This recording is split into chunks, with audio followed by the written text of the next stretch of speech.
The first instance was, as I said, probably 6-7 years back, and was caused more by a confluence of many different events involving a workers' compensation issue where I had a workplace accident and tried cutting off a leg, so I couldn't do the formal work that I was doing. However,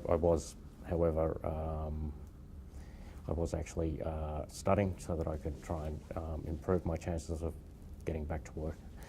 I was cut off by the insurance company at the same time. I had issues maintaining my rent because I had a dilettante relative who basically liked to stay at my house because it was convenient. I was on a train line and other things.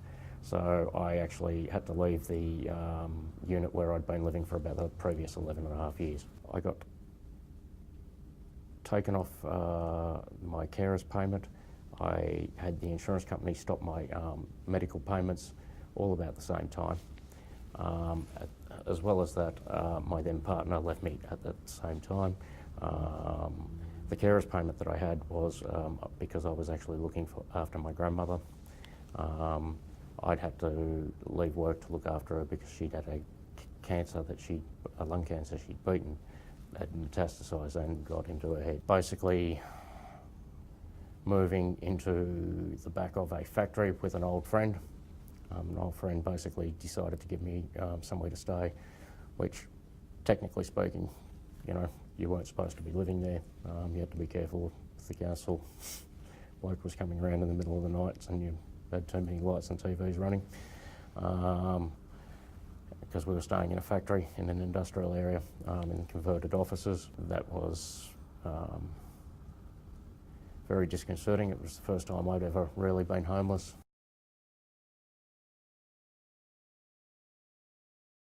I sort of started losing belongings. I started losing things that made life easier. I even lost my identification about 2 or 3 times. I started running into some very strange people. I think I bought about 7 phones this year. Right. Keep buying phones, they keep going walkabout. It's difficult to get mail. It's hard to get anything that you could conceivably need. I've lost passports, driver's licences. I've lost them a couple of times over. Yeah. I reckon since I've been homeless last time, I would have had to have I've bought probably 40 or 50 shirts just so that I can keep trying to go for job interviews. Once you start to move around, you've got nowhere to put anything. It becomes hard to prepare for job interviews. It becomes hard to be presentable in general. As a current example, I'm actually trying to care for someone who has a mental illness. I've actually come up from Melbourne up to Canberra only just recently. Within that, however, the person that I'm trying to care for has disappeared right at the moment and is causing other stresses. But along with that, unfortunately, the hot water service is tripping out the electrical supply. It has been for the last 2 weeks. I normally could jump up and down and carry on a bit more, but because I'm not the tenant, I really normally can't order the works to be done either. So, just silly little things like that, that make life difficult, awkward.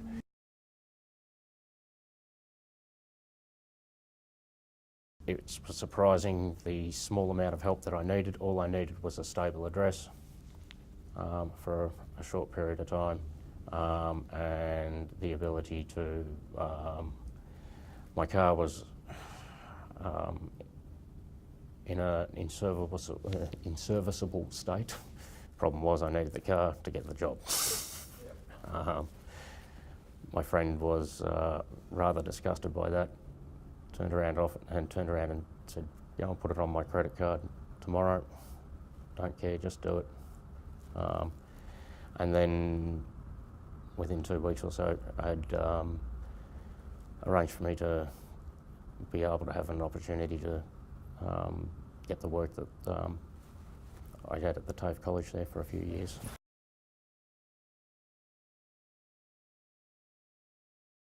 You are supposed to speak to various different agencies who only do little bits. You're supposed to go and see one agency who assess you, and then they can make a recommendation that and goes on to housing and everything else. And it's a very arcane system that's not clear and not very navigable.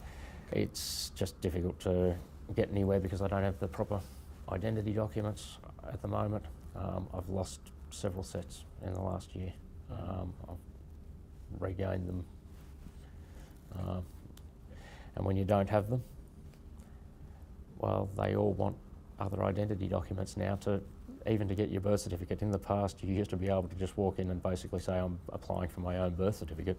Now they want you to provide 100 points of ID to get that. So if you've got nothing, it's very awkward to actually get your own ID back. The institutional responses are still as difficult as ever. And there's just a woeful underinvestment in the whole sector area. They're only putting in, as far as I understand, about 10% of the demand for community housing is actually funded for. So there's not very much hope for those who are waiting on a list of it getting any shorter anytime soon.